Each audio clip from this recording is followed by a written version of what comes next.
nombre de Cristo Jesús te damos muchas gracias, Señor, porque tú eres bueno, porque tú eres misericordioso, porque tú eres fiel, porque tú eres justo, porque tú eres santo, porque tú eres paciente, Señor, porque tú nos has bañado nuevamente en este día con tu gracia, con tu misericordia, Señor, y con tu bondad. Te agradecemos que nos hayas permitido llegar hasta acá hoy y que hayamos podido vernos nuevamente y poder tener este compañerismo que tenemos todos los miércoles antes de comenzar y que pues nos une tanto, Señor, y nos da la oportunidad para experimentar y expresar el amor que tú has derramado en nuestros corazones, Señor. Ahora te rogamos que nos dirijas, que ilumines nuestro entendimiento.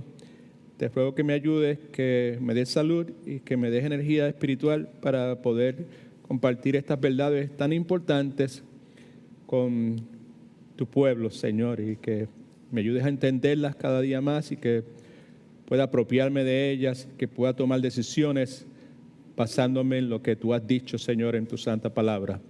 Ayuda a Pastor Marcel, que están trabajando en esta noche con los niños, Señor, y los que te sirven a ti al servir de los chiquitos en la guardería, Padre. En el nombre de Jesús, amén. Ok, continuamos con esta sección que se llama el serio debate acerca de la justificación.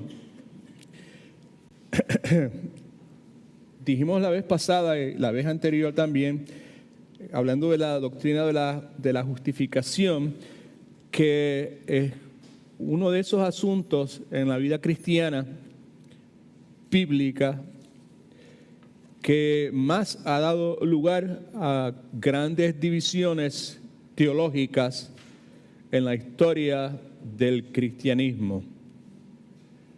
Hemos señalado también que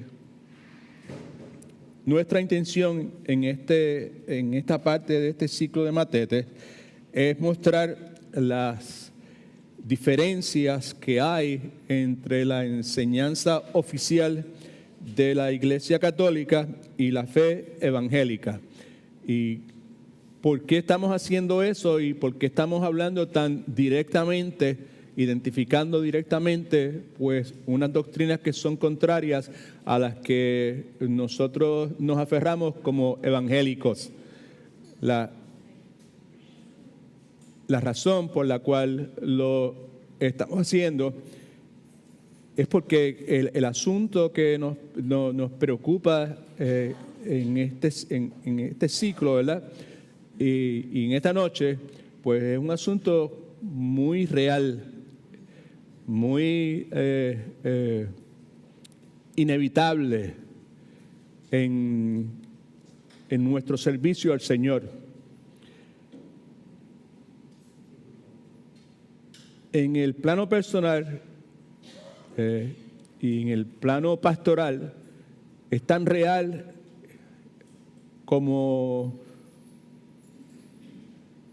y tan reciente como la noche de ayer. Anoche estuvimos haciendo una visita pastoral y estuvimos hablando con una persona y nuestra impresión es que la persona es salva.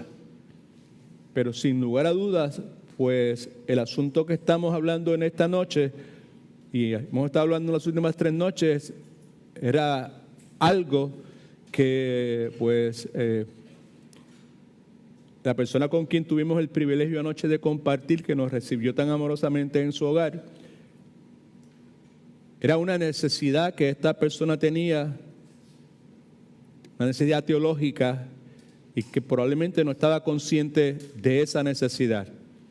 Ante algunas preguntas que hicimos, pues pudimos en el diálogo pues ver que no había mucha claridad en cuanto al asunto de la justificación por la fe y no por las obras. El resultado fue que tuvimos una conversación pero que muy seria, y al final de nuestra conversación, pues Dios había iluminado el entendimiento de esta persona y pues se quedó sonriente, feliz, gozoso, nuevamente porque había entendido algo que previamente no entendía. Right? ¿Será posible estar en la fe del Señor Jesucristo y no tener un entendimiento claro, bíblico, acertado? Claro que sí. All right. De la misma forma que es posible tener un entendimiento bíblico correcto y acertado y no estar en Cristo.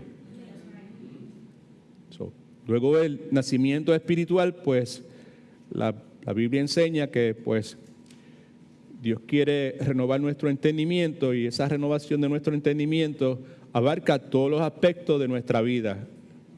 No solamente los aspectos morales o de hábitos malos, sino de nuestras creencias y de asuntos teológicos que Dios tiene que clarificar, ¿ok? Así que vamos a estar mostrando diferencias entre la enseñanza católica y la fe evangélica. Otra razón es que la mayor parte de nosotros compartimos el mismo origen religioso, y como hicimos la vez pasada, pues intentamos nuevamente en esta noche mostrar algunas diferencias significativas entre la creencia católica y la creencia evangélica. Y otra vez, en ninguna forma estamos reclamando ser expertos en el asunto. Simplemente hemos tomado la responsabilidad de hacer un poco de investigación sobre el particular y compartirlo con la iglesia.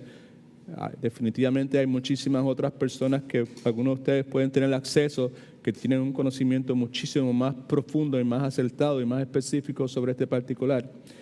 Pero sí, las cosas que hemos escrito para ustedes en las notas que ustedes tienen, pues son correctas, son verificables, right? Y pues están presentadas en una forma simple que cada uno de nosotros pues podamos entender, aunque son asuntos teológicos y son asuntos doctrinales, right? Así que, como vimos la vez pasada, veremos esta noche también algunas áreas donde la Iglesia Católica y la fe evangélica están de acuerdo, y hay otras áreas donde están en desacuerdo. En las notas suyas dice acuerdo entre católicos y evangélicos. Estamos de acuerdo en cuanto a que somos justificados por gracia a través de la fe en Cristo, y hay un desacuerdo entre católicos y evangélicos ahí en sus notas inmediatamente en la primera página, y es el hecho de que somos justificados solo por gracia a través de la fe en Cristo. Estamos de acuerdo en lo primero, pero en cuanto a lo segundo no estamos de acuerdo, ¿ok? Así que la palabra solo lo cambia a todo. Dijimos, y es importante recordar, que este concilio que se identifica como el Concilio de Trento es la respuesta católica a lo que los reformadores estaban enseñando en cuanto a ¿qué? En cuanto a la justificación solo por la fe en Cristo. Los reformadores, los que son parte de lo que se conoce como la Reforma Protestante, comienzan a enseñar, comienzan a compartir, se comienza a publicar a través de la imprenta que recién acaba de ser inventada en ese momento, y la mayor parte de los escritos se centran nuevamente en esta doctrina de la justificación. Y ante la propagación de esa doctrina de la justificación solo por la fe, pues la Iglesia Católica responde en lo que se conoce como el Concilio de Trento. Y ahí en las notas suyas, donde dice Concilio de Trento, sección 6, capítulo 9, dice lo siguiente: si alguien dice que solo por la fe el pecador es justificado, que es lo que la doctrina de la justificación enseña, solo por la fe, si alguien dice que solo por la fe el pecador es justificado, en el sentido de que nada adicional es requerido con el fin de obtener la gracia, regalo inmerecido de la justificación, sea anatema, right? Sea maldito. ¿Okay? Por otro lado, la fe evangélica, en las notas suyas nuevamente, enseña lo siguiente: que la justificación solo por la fe es la doctrina sobre la cual la Iglesia de Cristo se sostiene o se cae. y ya dijimos a la saciedad que el resto de las doctrinas, de las enseñanzas bíblicas emana, se desprende, está fundamentada, se edifica sobre esta doctrina de la justificación solo por la fe. Escriba lo siguiente si no lo ha hecho: la justificación solo por la fe es el eje sobre el cual todo en la vida cristiana gira. No hay nada en la vida cristiana que no gire alrededor de la doctrina de la justificación solo por la fe.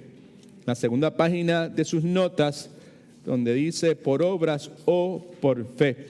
Aquí vamos a ver tres áreas principales de desacuerdo en cuanto a la justificación entre católicos y evangélicos. Y vamos entonces a identificar rapidito, ¿verdad?, estas tres áreas de desacuerdo entre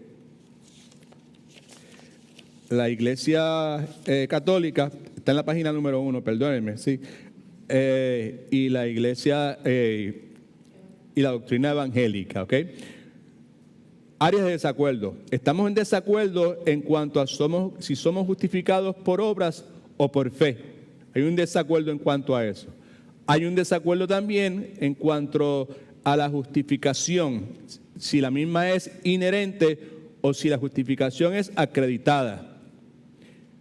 Y tercero, hay otro desacuerdo que es con relación a que si la justificación es una posibilidad o si la justificación es una garantía. Hasta ahí llegamos la vez pasada. Veamos entonces detenidamente el primer desacuerdo en cuanto a las obras o por la fe.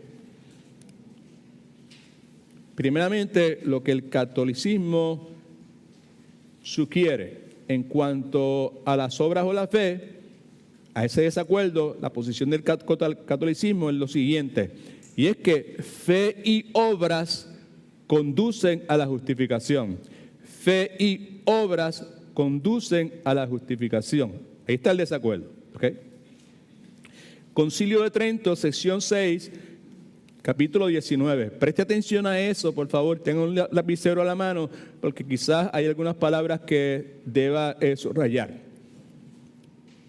Posición católica sobre ese asunto. Dice: si alguno dijere que la fe que justifica no es, subraye no es otra cosa que confiar en la misericordia divina que perdona los pecados a causa de Cristo, o que solo por esta confianza somos justificados, que sea anatema. Right? Otra vez, si a alguna persona se le ocurre decir que la fe que justifica no es otra cosa, o es específicamente esto, que confiar en la misericordia divina, la fe, esa misericordia divina que perdona los pecados a causa de Cristo, que Cristo hizo en la cruz del Calvario, o que solo por esta confianza somos justificados, que no hay que añadirle nada, la persona que piense de esa forma, sea anatema, sea maldito. All right? So, en adición a eso, en el Catecismo de la Iglesia Católica, en el 1987, usted puede leer lo siguiente. Tiene ahí en sus notas también. La gracia del Espíritu Santo tiene el poder para justificarnos, es decir, para limpiarnos de nuestros pecados. ¿Alguien dice amén a eso? Claro, sí. Y comunicarnos o conectarnos con la justicia de Dios por la fe en Jesucristo. ¿Alguien dice amén a eso también? Pero entonces, en el Catecismo de la Iglesia Católica de 1987, se añade lo siguiente: y por medio del bautismo. Sí, estamos de acuerdo en cuanto a que la gracia del Espíritu Santo tiene el poder de justificarnos, tiene el poder para limpiarnos de nuestros pecados, tiene el poder para conectarnos con la justicia de Dios por la fe en Jesucristo, pero no estamos de acuerdo que tiene el poder para hacerlo por medio del bautismo. Así que el punto que estamos señalando es que cuando se trata de obras o por obras, justificación por obra o justificación por la fe, el desacuerdo es mayor, nuevamente, es en cuanto a que si la fe y las obras conducen a la justificación. Es lo que la Iglesia Católica pues sugiere. Algo más con relación al Concilio de Trento, sección 6, capítulo 2. Dice, si alguno dijere que la justicia recibida no se conserva, muy importante eso, no se conserva y tampoco aumenta ante Dios por las buenas obras, sino que estas obras no son más que los frutos y señales de la justificación obtenida, pero no una causa, sea que anatema. Ve la discrepancia tan seria entre lo que la palabra de Dios enseña y lo que aquí se sugiere. En otras palabras, que la justicia, ellos están proponiendo que la justicia, la justificación es algo que nosotros tenemos que conservar y se conserva a través de la realización de ritos y rituales, a través de obras. Tengo que mantenerme justificado, right? ¿Okay? Y el hecho también de que esa justificación, como vamos a ver dentro de un momento, que fluctúa, en un momento puedo estar más justificado que en otro momento. Y ellos sugieren que esa justificación aumenta ante Dios por medio del esfuerzo humano, por medio de nuestras buenas obras, que era uno de los asuntos que en la conversación que tuvimos anoche se presentó así de súbito, asomó la cabeza, right? Y el pastor Marcelo y yo nos miramos y decimos, lo menos que nos imaginábamos es que una cosa como esta que estamos discutiendo los miércoles, pues fuese a surgir en nuestra conversación, right? Y no solamente eso, por favor, siga mirando, por favor. También se menciona el hecho de que cuando dice, sino que esas obras no son más que los frutos, que es lo que la palabra de Dios enseña. Las obras no son la base, como Santiago. ¿Se acuerda Santiago? ¿Qué era lo que Santiago decía con relación a las obras? Que nosotros tenemos que asegurarnos que no pensamos que las obras son ¿qué? No son ¿qué? No son la evidencia, ¿verdad? ¿Sabes? La posición de Santiago es que nosotros tenemos que tener claro en nuestra mente que las obras son la evidencia y no podemos olvidarnos de eso. No podemos decir, yo soy salvo por gracia, se acabó, yo vivo como yo quiera, yo hago lo que yo no tengo que servirle al Señor, yo no tengo que orar, yo no tengo que buscar vivir en santidad. Lo que Santiago dice es que no, de ninguna forma, ¿verdad? ¿Sabes? No podemos pensar que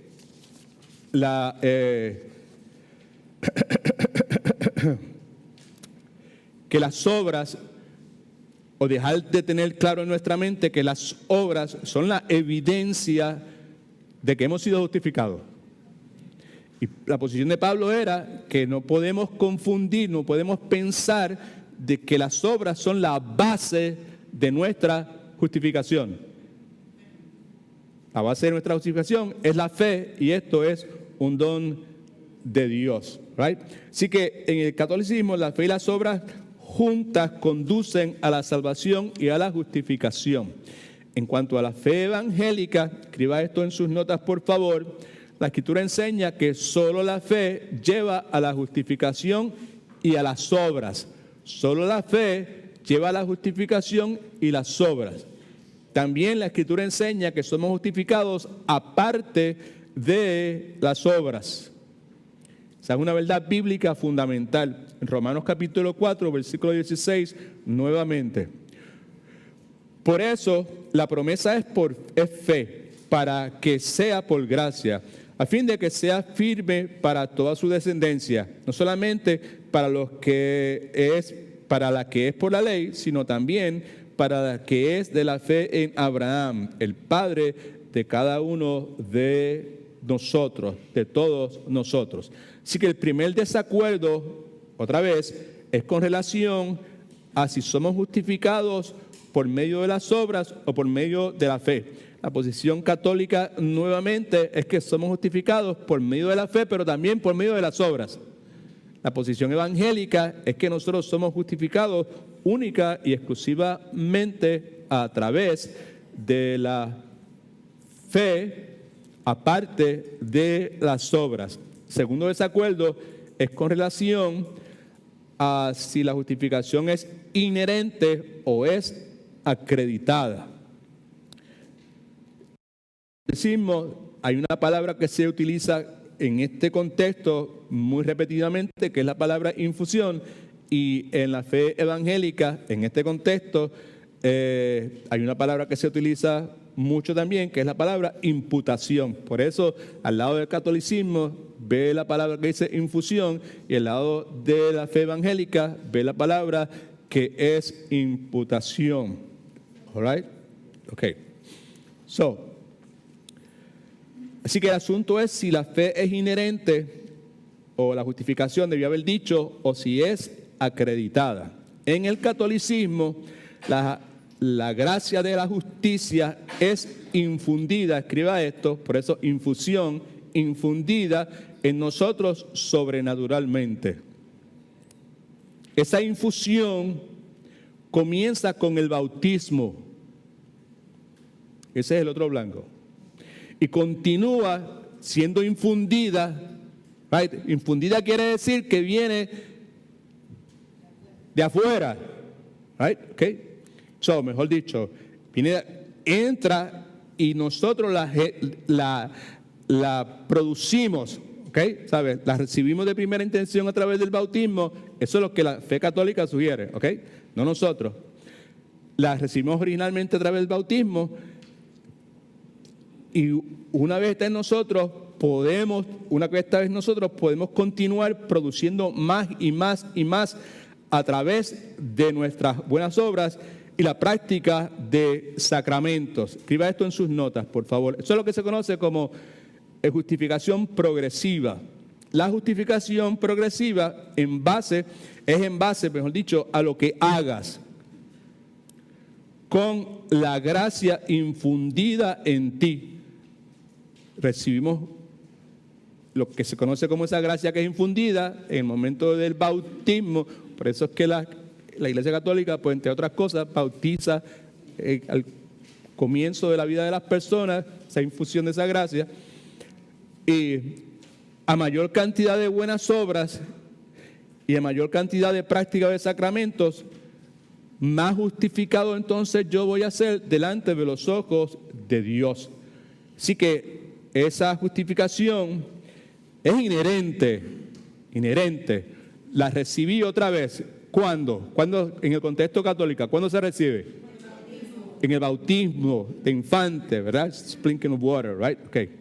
Una vez está dentro de la persona, pues en la medida que esa persona va cumpliendo con los sacramentos de la iglesia, la confirmación y con la misa y con las promesas y con las rogativas y con las privaciones, libaciones, todo ese sinnúmero de cosas, pues en esa medida, las buenas obras, la práctica de sacramentos, más justificado la persona va a ser a los ojos de Dios.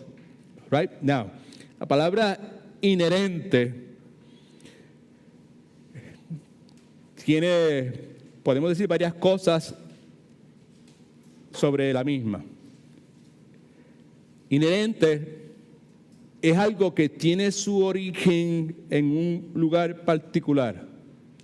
Inherente sugiere la idea de algo que emana de alguna fuente en particular. ¿Okay?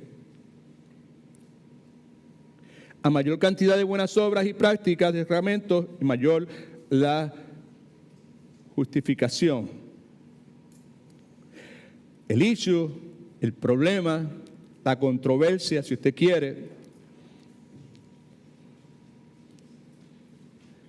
probablemente está en el hecho de, conforme a esa doctrina de la Iglesia Católica, hay distintos grados de justificación.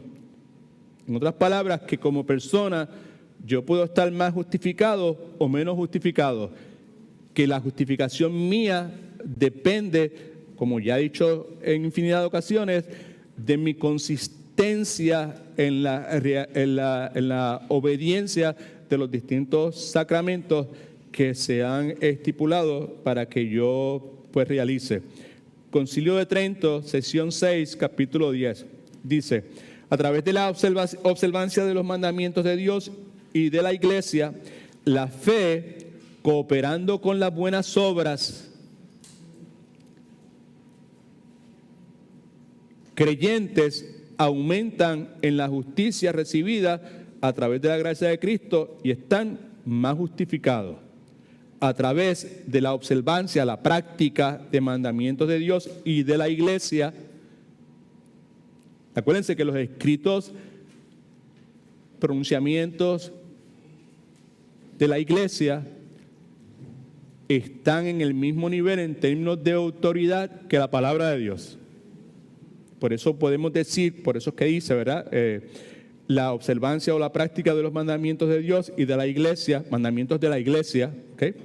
La fe cooperando con las buenas obras, la fe coopera con las buenas obras y provoca que en la vida de los creyentes haya un aumento en la justicia recibida a través de la gracia de Cristo y por consiguiente, en la medida que usted haga más obras, usted va a estar más justificado. Así que la proposición que ahí se hace habla por sí misma. En cuanto a la fe evangélica, nuevamente la palabra que se identifica con la fe evangélica en este asunto, si es inherente o acreditada, es la palabra imputación. En la fe evangélica, la justificación que es imputada es una declaración instantánea. Es una declaración instantánea. No es algo progresivo. No es algo que sale de adentro, no es algo que yo puedo producir. La palabra inherente sugiere la idea, como dije hace un momento, estoy seguro que no he sido muy claro en esta noche. Inherente sugiere la idea de que sale de mí, que yo puedo generarla. Right? Es una de dos cosas, o es inherente o viene de afuera, es extraterrestre, si usted quiere. Viene de Dios, right? Ok. So, es una declaración instantánea, no es progresiva. Yo no puedo no puedo vivir con la expectativa de que dentro de 5 años voy a ser más justificado que lo que soy hoy. No, ¿por qué razón? Pues porque no, todo lo que era necesario para mi justificación, ¿ya qué?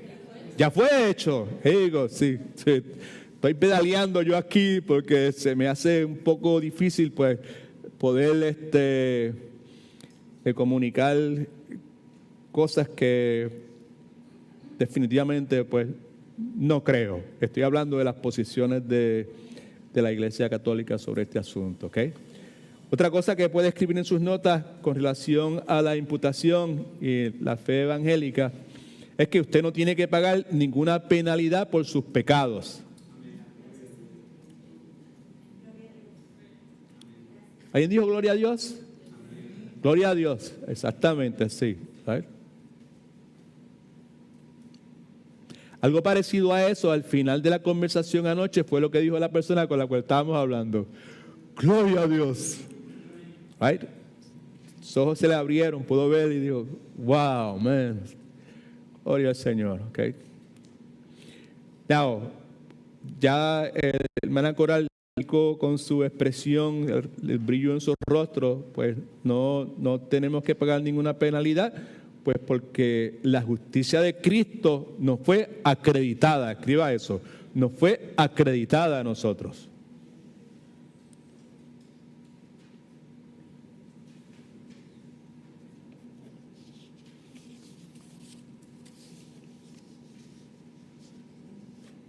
Segunda de Corintios capítulo 5 versículo 21, al que no conoció pecado, Cristo por nosotros lo hizo pecado para que nosotros seamos justicia de Dios en él. En otras palabras, lo que la imputación sugiere, el hecho de que es una declaración instantánea, el hecho de que la justicia de Cristo no es acreditada a nosotros instantáneamente, lo que eso sugiere, en términos que podamos entender, es que nos arrepentimos de nuestros pecados, confiamos en Cristo, ponemos nuestra fe en Cristo y ¡boom! Somos declarados justos delante de Dios. Eso es lo que sugiere. Escriba esto en sus notas. La justificación no es un proceso inherente. Inherente es que quiere decir que sale de dónde? De adentro, right?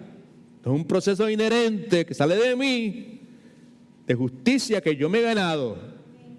Mientras más obre, mientras más sacramentos haga, mientras más rogativas haga, mientras más promesas dé, mientras más buenas obras, mientras más ayude a los pobres, mientras más ayude a los necesitados, mientras más personas visiten el hospital, más justicia voy a tener. ¿Ay? ¿Sale de mí? No. La justicia no es un proceso inherente de justicia ganada, antes bien, es una declaración legal de justicia que es conferida, que es acreditada, imputada, palabra bíblica. ¿Okay? Muchos de los proponentes de la doctrina católica se refieren a lo que acabamos de señalar y que usted tiene en sus notas como una declaración legal ficticia. You're daydreaming.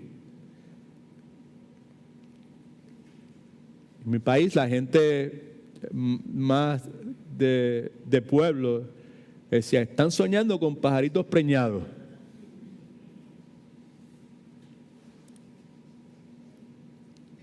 La justificación solo por medio de la fe es una verdad gloriosa, por otro lado, que emana, que surge de la gracia soberana de Dios, porque el castigo de nuestro pecado ya ha sido pagado por Cristo y la justicia perfecta de Jesucristo, que es real, se ha sido acreditada a los que hemos creído. Eso es lo que es. Es una verdad eterna. Cuando usted y yo unimos nuestras vidas con Cristo, escuche que esto es bien importante.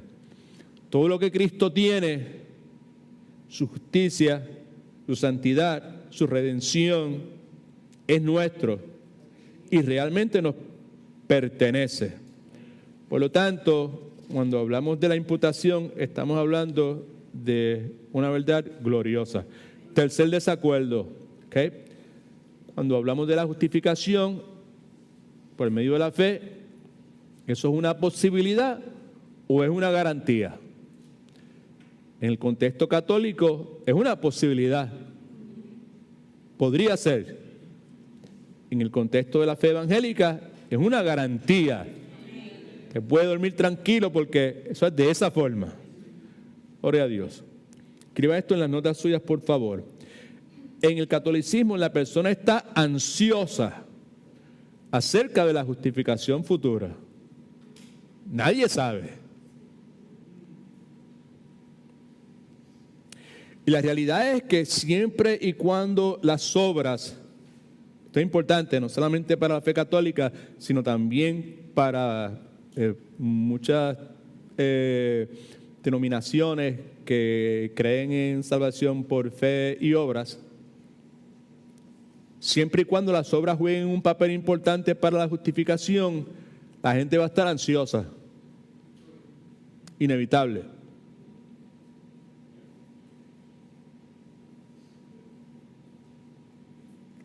Me acuerdo que al principio que el Señor me salvó o no salvó, tenía amistades que pues eran parte de iglesias evangélicas, pero de corte pentecostal, donde había una mezcla de fe y obras. Había que hacer. Eres salvo, pero tienes que cuidar esa salvación. Me acuerdo que me citaban Filipenses capítulo 2, creo que el versículo 13 dice que debemos cuidar nuestra salvación con temor y temblor. Right? Okay.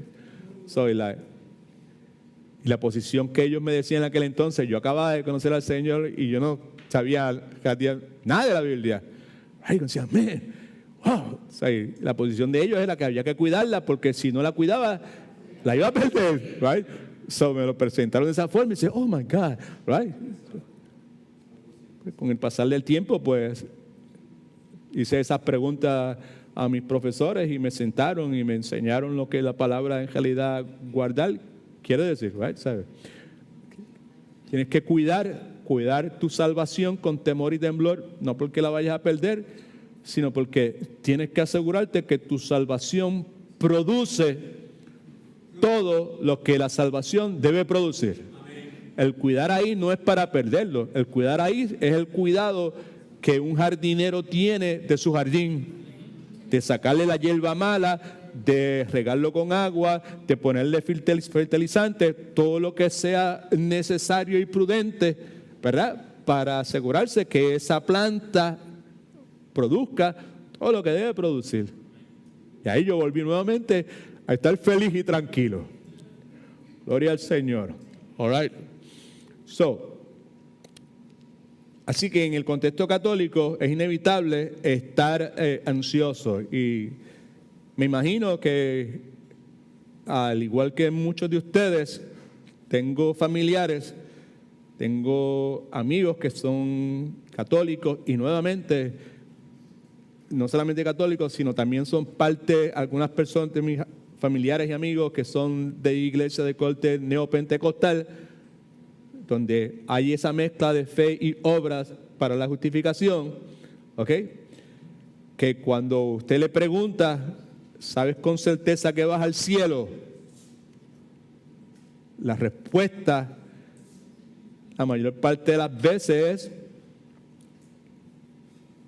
yo espero que sí. Ojalá. Quizás. Otra persona, nadie sabe eso. Entre las cosas que estudié, había algunas posiciones o testimonios, y mientras más bases se cubren, esto fue lo que él dijo, mientras más bases usted cubre, mejor, y mayor posibilidades usted tiene de poder alcanzar la salvación. En el Concilio de Trento, sección 6, capítulo 30, tienen las notas suyas, dice lo siguiente: si alguien dice que la culpa se perdona a todo pecador penitente después de que la gracia de la justificación ha sido recibida y que la deuda de la pena eterna está borrada y que no queda ninguna deuda de castigo temporal a ser pagada, ya sea en este mundo o en el purgatorio,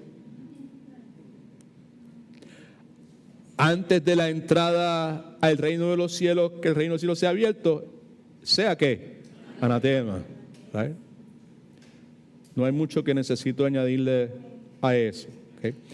En cuanto al desacuerdo de la posibilidad y la garantía la fe evangélica, pues obviamente nuestra posición es de garantía. Escriba esto en sus notas: el creyente tiene la seguridad de la justificación segura. No, hay buenas noticias y hay malas noticias. Si la justificación se basa en mí, estas son las malas noticias. Si la justificación se basa en mí, en lo que yo pueda hacer, no tengo ninguna seguridad. Amén. ¿Okay? Pero si la justificación se basa totalmente en Jesucristo, tengo una certeza total. Alabado sea el nombre de Jesús. Now, hablando de certeza total, mire ahí en las notas suyas, en la página número 4, Primera de Juan capítulo 5, versículos del 9 al 13.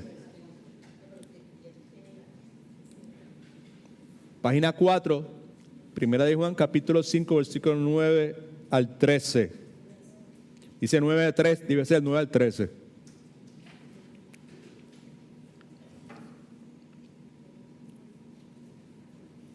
Esto es lo que dice: si recibimos el testimonio de los hombres, mayor es el testimonio de Dios, porque este es el testimonio con que Dios ha testificado acerca de su Hijo. Esto es lo que dice, versículo 10: el que cree en el Hijo de Dios tiene el testimonio en sí mismo.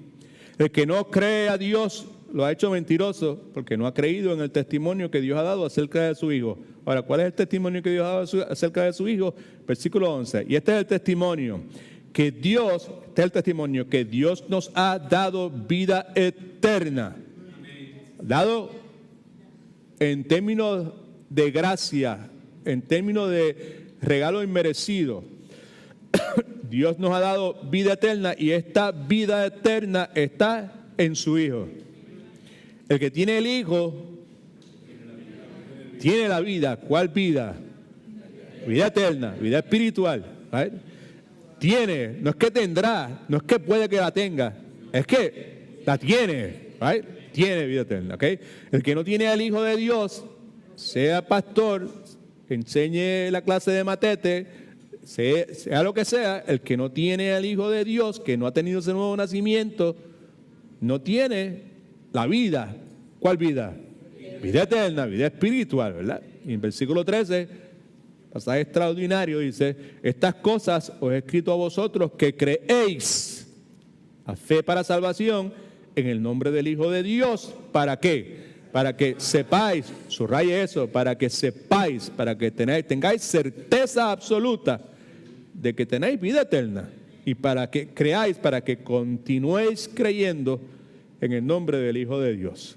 Efesios capítulo 1, versículos 13 y 14 dice: en Él, en Cristo también, vosotros que habiendo oído la palabra de verdad, el evangelio de vuestra salvación, y habiendo creído en Él, fuiste ¿qué? Sellado permanentemente, ¿verdad?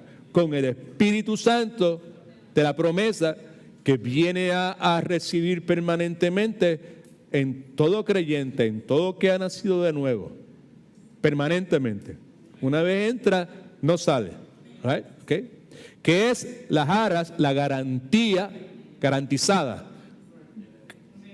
Otra vez, garantía de nuestra herencia hasta la redención de la posición adquirida, que es lo que se conoce como la glorificación, para alabanza de su gloria.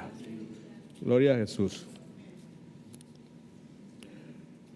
Breve, ¿cómo es que puedo ser justificado? Hay una respuesta en el contexto que estamos hablando, ¿verdad? De este debate que hay entre la posición católica y la fe evangélica. Hay una respuesta insatisfactoria y hay una que es satisfactoria. La primera es la insatisfactoria. Fíjese que cuando usted la lee de primera intención, dice, pero ¿qué es lo que hay insatisfactorio en lo que ahí dice? Porque esto es lo que dice: soy justificado por la gracia a través de la fe en Cristo y mi obediencia a los mandamientos de la Biblia y de la iglesia. ¿Cuál es el problema? ¿Alguien me dice cuál es el problema con eso? Obediencia, exactamente. Sí. Oh, soy justificado por la... nosotros creemos eso también. Pues claro, sí, chévere. Pero entonces me le añades mi obediencia a los mandamientos de la Biblia y de la iglesia. Buenas obras. ¿Y qué es lo que Santiago dice con relación a las buenas obras? Que las buenas obras son ¿qué? Son la evidencia. Son la evidencia. Right? Okay. Y Pablo dice que las buenas obras no son ¿qué? No deben verse como ¿qué? Como la ¿qué? Como la base. Right? La base de nuestra salvación. ¿Ves? ¿Ves la diferencia? ¿Verdad? ¿Sabes? Soy salvo por medio de la fe. Pero Efesios capítulo 2, versículo 8, 9 y el versículo 10 dice que somos hechuras suyas, creados ¿para qué? Para buenas obras que Dios preparó de antemano para que anduviésemos en ellas. Salvos por gracia, no por obras, para que nadie se gloríe, no le añada obras. En el momento, no puede ser gracia y obras, no puede ser por medio de la fe en Cristo, no puedo ser justificado por medio de la fe en Jesucristo más obras, porque en el momento en que añado obras estoy cancelando la obra redentora de Cristo en la cruz del Calvario. Entonces Cristo murió en vano. ¿Okay? La respuesta satisfactoria es que soy justificado solo por gracia, por medio de la fe en Cristo.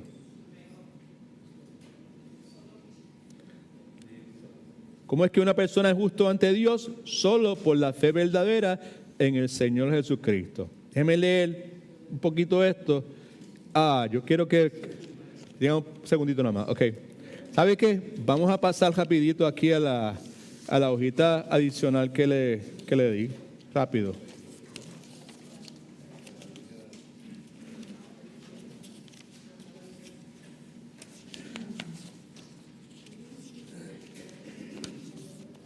There you go. Ok.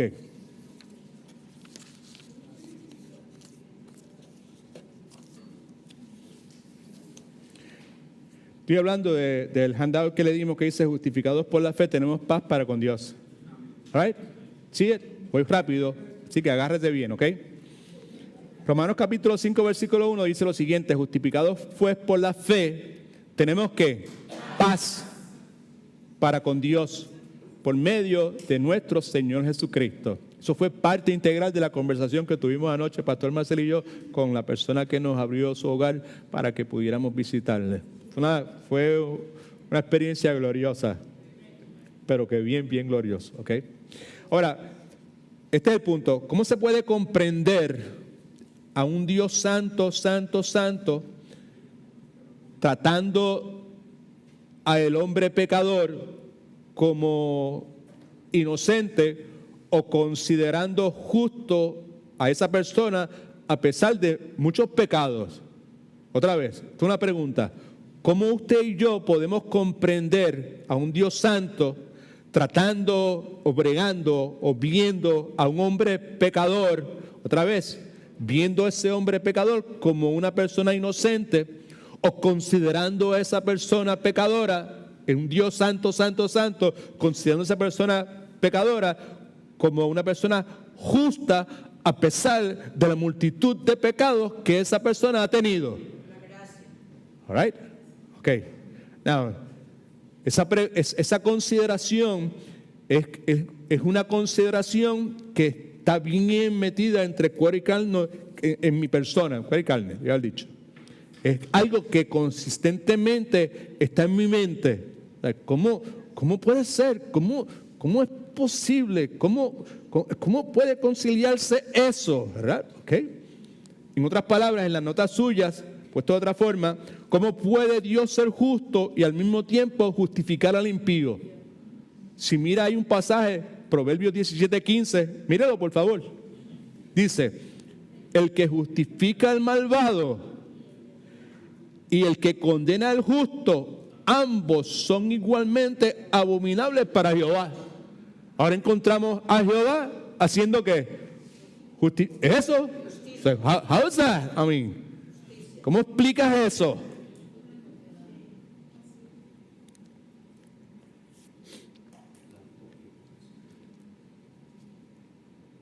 Como hemos visto, yo espero que a pesar de lo inadecuado que yo soy y sobre todo en esta noche, hayamos podido entender que la vida y muerte de Jesucristo clarifican el asunto. El verdadero cristiano es contado como justo por medio de Jesucristo, debido a la muerte de Cristo, debido a la expiación de los pecados realizada por Cristo.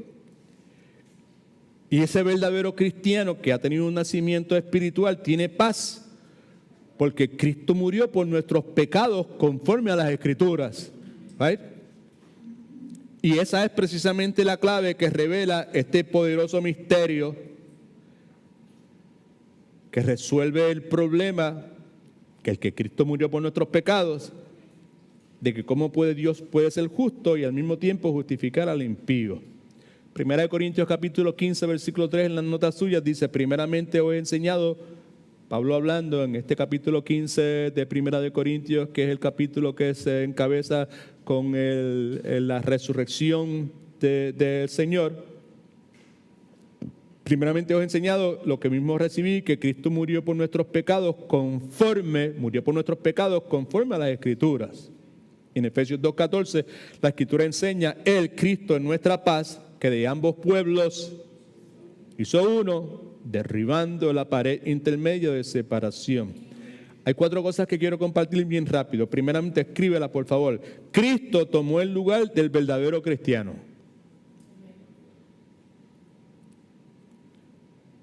Él se convirtió en nuestro sustituto, en nuestra garantía. Cristo emprende la obra de cargar con todo lo que había que cargar con nuestros pecados, y hacer todo lo que había que hacer. Y nos dice la Escritura que todo lo que Cristo comenzó, lo consumó.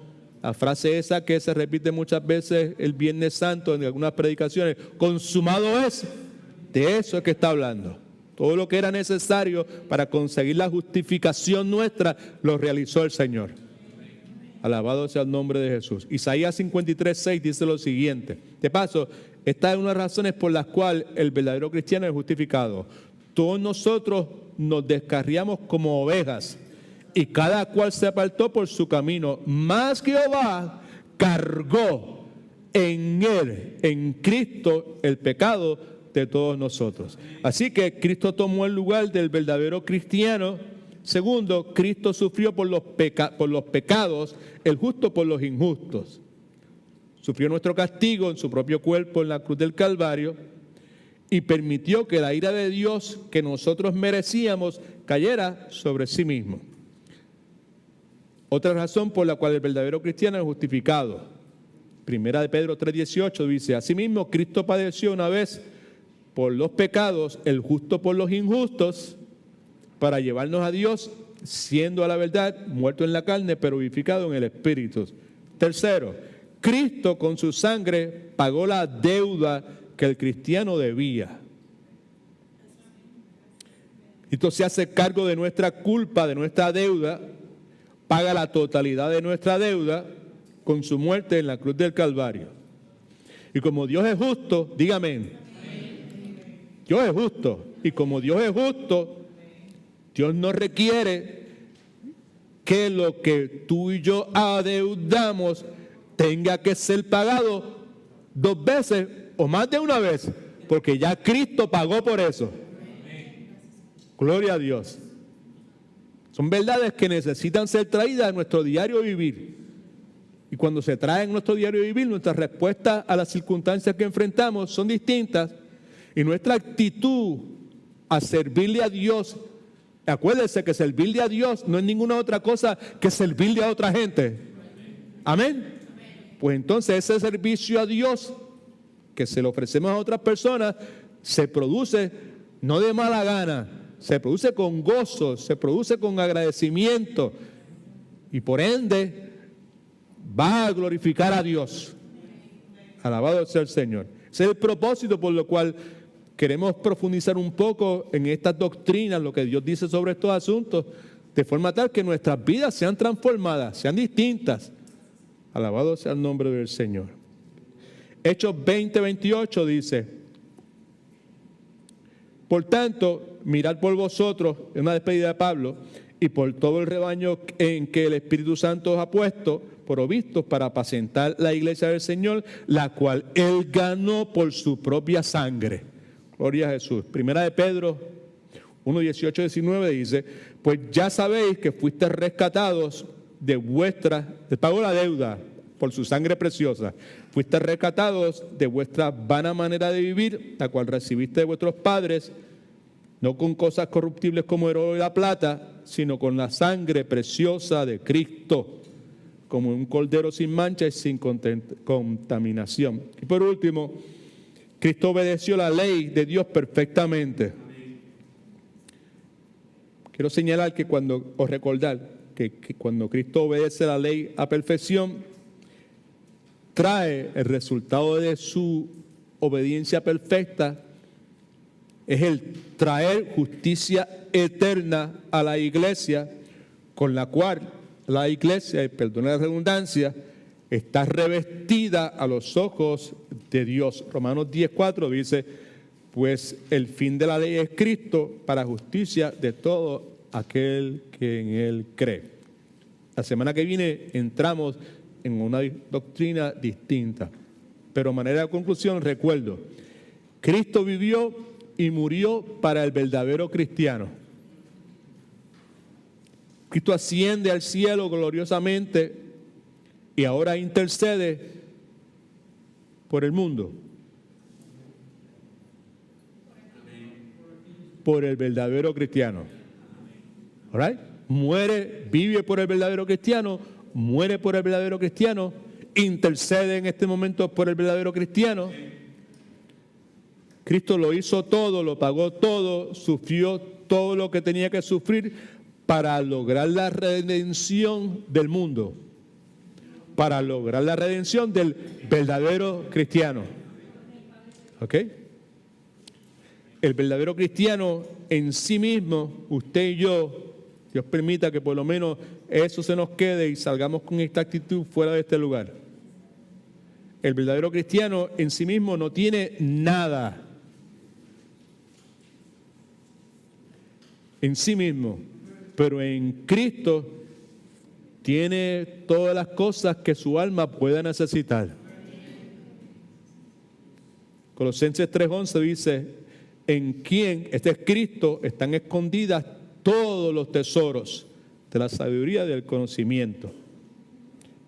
En el conocimiento, unión pleno de Cristo, dice la Escritura, en Colosenses 3:11 dice, donde no hay griego ni judío, circuncisión ni incircuncisión, bárbaro ni extranjero, esclavo ni libre, sino que Cristo es el que es el todo y en todos. Right?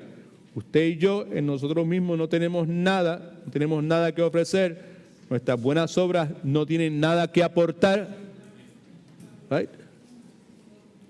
Pero en Cristo tenemos todo lo que nuestra alma pueda necesitar y sobre todo lo que la salvación de nuestra alma pueda necesitar.